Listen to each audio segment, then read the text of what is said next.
Hello, আসসালামু আলাইকুম বন্ধুরা, কেমন আছেন সবাই? আশা করি আপনারা সবাই অনেক বেশি ভালো আছেন। তো আজকে সকালবেলা ঘুম থেকে উঠেই আমার বাপ আমাদেরকে বলল যে তিনি সার ওজন করে রেখেছে গামলায় এবং বস্তাতে। তো আমাদের দুই ভাইকে সেই সারগুলো নিয়ে গিয়ে জমিতে ছিটাতে বলতেছে। তো আমি বস্তাটা কাঁধে নিলাম এবং জমির দিকে এগোতে থাকলাম। তো এইদিকে দেখি যে আমার ভাই অনেক পিছনে পড়েছে, বাড়ি থেকে এখনো বের হয় নাই।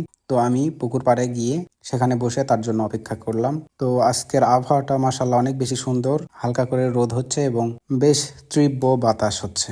তো আমি বসে থেকে একটু প্রকৃতির এই সৌন্দর্য উপভোগ করলাম এবং একটু পর দেখলাম যে আমার ভাই চলে এসেছে।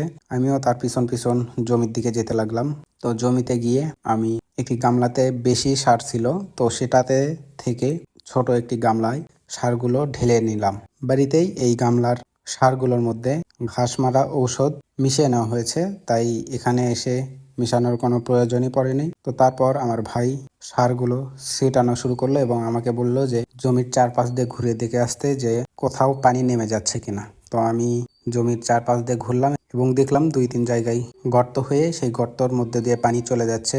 তো সেগুলো বন্ধ করে দিলাম। তারপর আমাদের জমিতে পানি দেওয়ার যে ড্রেন আছে সেই ড্রেনগুলো পরিষ্কার করে সোজা করে দিলাম জমির দিকে, যেন বৃষ্টি হইলে আমাদের জমিতে পানি এসে যায়। তো তারপর নদীর পাড়ে গেলাম এবং দেখলাম যে নদীর পানি অনেক অংশই কমে গেছে, এখন প্রায় নদীর ভেতরেই পানি চলে গেছে।